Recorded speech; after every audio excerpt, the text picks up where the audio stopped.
जैसा कि आप सब लोग वाकिफ़ हैं, 29 मई को रात के करीबन 9 सवा 9 बजे अनंतनाग टाउन में जंगलात मंडी वाली साइड में एक टेररिस्ट अटैक जो है वो पेश आया था और उसमें एक उधमपुर के लोकल दीपक कुमार उर्फ दीपू उनका जो है इस टेररिस्ट एक्ट में उनका कत्ल किया गया था। और इसके बाद ही हालांकि वो बिल्कुल बरलबे हॉस्पिटल था वो इंसिडेंट साइट,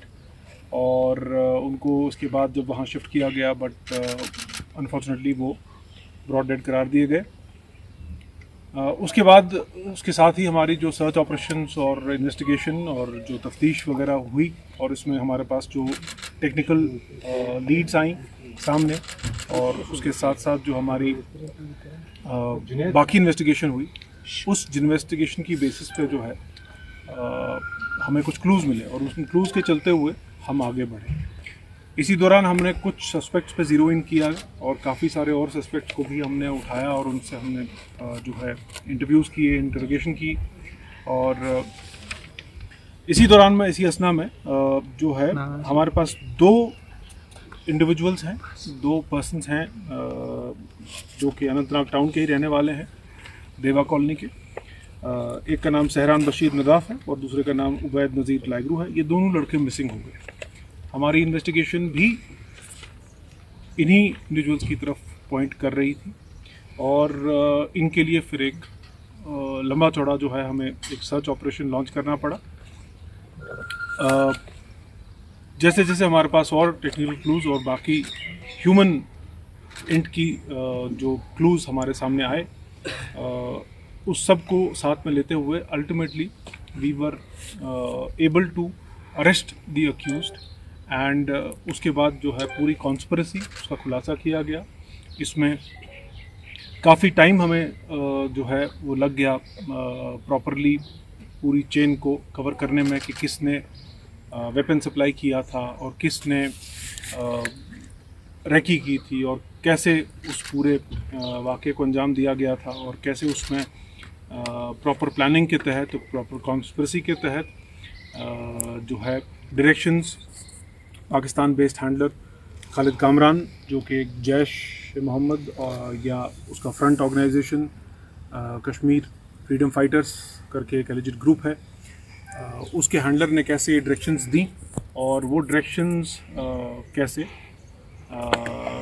बामल लाई गई, और ये पूरी कॉन्स्पिरेसी का खुलासा हो गया है। और जैसा कि आपको जो हमारा इसमें सिट है उन्होंने जो इसमें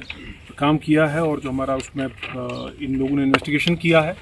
उसके हिसाब से आपके सामने जो प्रेस हैंडआउट भी रखा गया है उसमें इसकी डिटेल्स हमारे पास क्लियर होती हैं कि हमारे पास अभी तक इसमें एक AK-47 magazine, 40 rounds of AK ammunition, दो pistol magazine, 7 live rounds of pistols, 7 MP cartridges, 3 hand grenades, mobile phones और एक स्कूटी जो है जो इस कार्रवाई को अंजाम देने में यूज़ हुआ था, ये सब चीज़ें इसमें रिकवर हुई हैं। और अभी भी इसमें कुछ हमारे एक दो लीड्स जो हैं वो जारी हैं और उन पर काम चल रहा है। नेचुरली हमारे लिए एक चैलेंज था, ये बहुत बड़ा एक जो केस था वो हमारे पास था, और जैसे कि आप जानते हैं कि इस तरह की जो माइनॉरिटी किलिंग हो रही है उसमें कई सारे एक बहुत मोडस ऑपरेंडी जिसको हम कहते हैं वो यूज़ हो रहे हैं। बार बार हैंडलर की तरफ से ये डायरेक्शन आती है कि स्पेसिफिकली किसी कम्युनिटी को टारगेट किया जाए, और अक्सर व बेशतर आपने देखा कि इस साल हमारे पास काफ़ी सारे इंसिडेंट हुए पिछले साल 1.5 साल में, जहाँ पर कम्युनिटी की बेसिस पे या रेजिडेंस की बेसिस पे टारगेट किया गया लोगों को। और जैसे कि इस केस में भी आप देखेंगे कि जो विक्टिम था वो बहुत ही एक गरीब आदमी था और अपनी फैमिली को सपोर्ट करने के लिए यहाँ पे एक मेले में काम कर रहा था। तो डेफिनेटली ये हमारे लिए बहुत इंपॉर्टेंट केस था, और I would say that it was a matter of the dignity of the police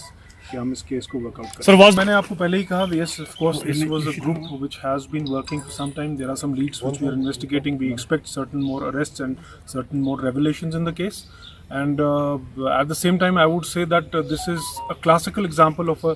what we have been talking about, a hybrid terrorist module, in which a complete fresher, a complete young, impressionable mind is used by handlers across and targeted to carry out such dastardly attacks. And somehow these minds are, I would say, brainwashed enough, and they are motivated enough, and they are radicalized enough to carry out such dastardly acts merely on the directions of the terrorist handlers. की बात करेंगे तो हम सबका यही focus है कि पास जो एक टेररिज्म यहाँ पे चल रहा है, उसके कुछ जो पैरामीटर्स हैं उनको कंट्रोल किया जा सके है। तो ये 2-3 चीज़ें हमारी जो बिल्कुल सरफहरिस्त रहती हैं कि जिन पे हम काम करते रहते हैं, और अभी तक मैं ये सोचता हूँ कि काफ़ी खासी कामयाबी मिली है जेके पुलिस को और बाकी फोर्सेस को इस सब चीज़ को कंट्रोल करने में, और वो जो हमारे इकदाम हैं वो जारी सारी। बहुत सारे इन्वेस्टिगेशन में हम बात करते हैं कि इसमें कुछ मॉड्यूल्स होते हैं जो अलग अलग काम करते हैं, और उसके बाद इसमें कुछ नोड्स होते हैं जहाँ पे आके ये पॉइंट्स इंटीग्रेट होते हैं। और हमारे लिए कामयाबी है तो जो एडवर्सरी है उसके लिए झटका तो है ही है, और इसमें कोई दो राय नहीं। जैसा कि मैंने कहा, मल्टीपल मॉड्यूल्स हैं जो ऑपरेट करते हैं, ये हाइब्रिड टेररिस्ट मॉड्यूल्स होते हैं, और इनका जो नवीयत है एक स्लीपर सेल की तरह काम करते हैं, और हम इस पर फर्दर काम करने में ऑलरेडी मशगूल